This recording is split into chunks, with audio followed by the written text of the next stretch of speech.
Jumpa je kat kedai mi. Boleh beli nasi ah. Lokasi baru. Assalamualaikum mi. Salam. Yo. Nasi kau ada lagi mi? Nasi gemuk ada. Kami nak sebuku. Nasi gemuk so. Ajar mi. Apa pakai ke apa dak? Boleh lah kita makan je mi. Okey. Mudah-mudah kita. Tak apa ya? Lapaya. Tapi ya kita okey ah. Beres.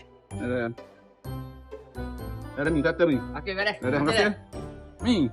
Ya, wewe. Mana mai pula? Oi kapung kau kira nasi mi. Jom sebuku mi. Ini nasi pula. Aduh kau ini apa kau beli so ya mi. Dia potong ke? Dia pun tahu ke. Ngini. Tak ada siapa aku mau ngini tu. Ya, beres. Tapi ya tu. Lapaya. Kau kira macam biasa mi. Beres. Ada mi dah? Beres. Masih. Okey. Mi, aja nasi tu mi. Nasi lagi? Aduh, ngini pulak mi. Ni pula. Tak ada apa rumah lagi? Tak ada mi.